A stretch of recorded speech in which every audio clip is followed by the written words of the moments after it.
Everything happens for a reason. Have you ever heard this saying before? Hello guys, I'm Evelyn, and I welcome you all to the story of my life. Want to know how I've gotten here? How long it's taken me to get where I am today? Let's enjoy this video, and I hope you can learn something from it.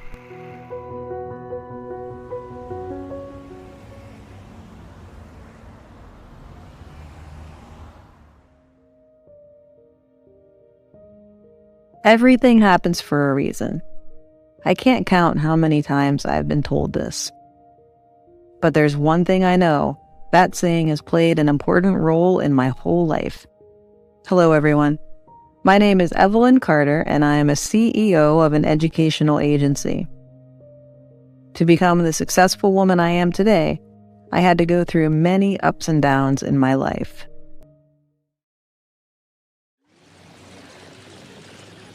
Seven years ago, I was a girl living the life that many people desire. Hey!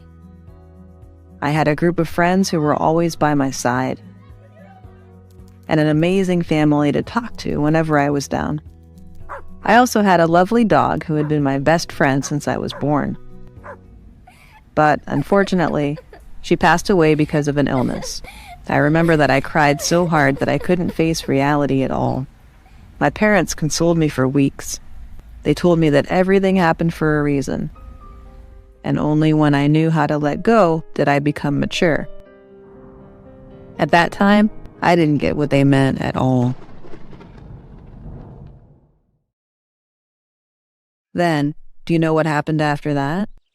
A year after my dog's death, I received other shocking news that took me a pretty long time to get over. Want to guess what that was? Well, it all started when one of my relatives suddenly called me in the middle of class. He said that my parents were badly injured in a car accident. When I heard those words, I couldn't stay calm at all. I ran out of the class to everyone's surprise.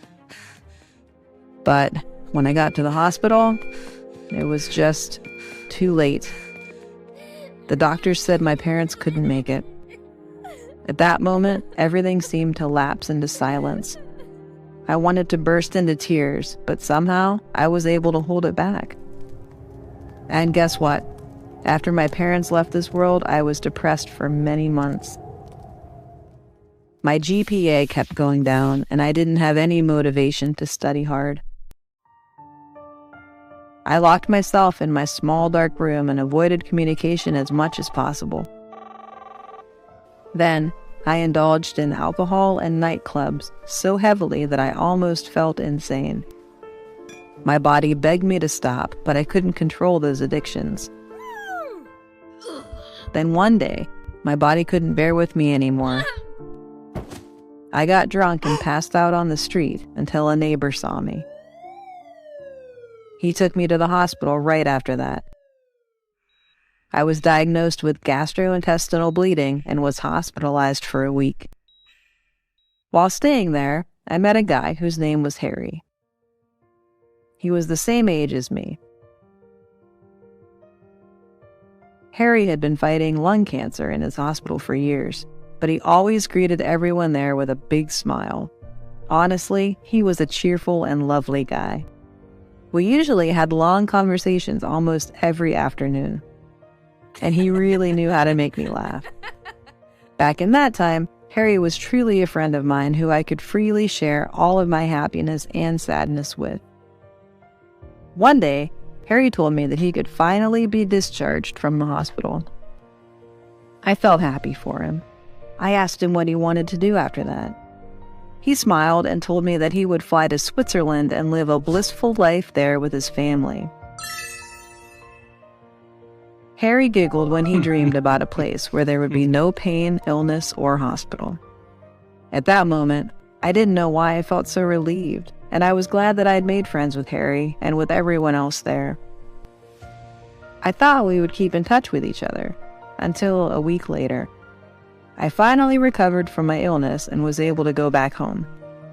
I couldn't help thinking about Harry's smile while packing my stuff. When I was able to leave, a nurse suddenly came in and gave me a box. I smiled because I knew the gift was definitely from Harry. It should have been something from Switzerland, but unexpectedly, the nurse said that Harry wanted to give it to me after his surgery. I know, right? I was surprised too. The nurse told me that Harry had to undergo a major surgery, and he took his last breath right after the last time we saw each other. I was completely taken aback by the nurse's words. I couldn't believe my eyes at all. And I went home while my heart was still full of sorrow. I didn't know whether I should open the box or not, because I was scared that I couldn't hold back my tears. Then I decided to open it. Inside the box was a lovely postcard. He drew us holding hands together, and he also wrote a few notes for me. He told me that I had to be strong enough to get over all of the bad things in life. Everything happens for a reason, and only when you know how to let go do you become mature. It was exactly what my parents told me a year ago. When reading Harry's letter, I couldn't control my emotions anymore. I tried to stop myself from crying out, but I couldn't. I wished I could go back to the good old days when I hadn't wasted my time on alcohol and nightclubs. I wished that I could be mature enough to realize how I destroyed my health. At that time, I promised myself and Harry that I would move on. I will live the life that Harry had always dreamed of, and I will definitely go to Switzerland for him. I went back to my college life after a month of tragedy. I decided to turn over a new leaf. I applied for a business internship program and successfully got in. I joined many club activities at school to find my potential. I expanded my networking, I went on new journeys and met many new friends. I worked so hard to become who I am today. Now, I finally got what my parents and Harry meant.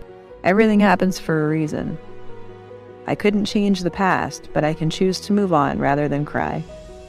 I couldn't bring my beloved ones back to life, but I can still do something for them by living my life to the fullest. And I believe you guys can do it too. Remember, you only become mature when you know how to let things go. Thanks for listening to my story.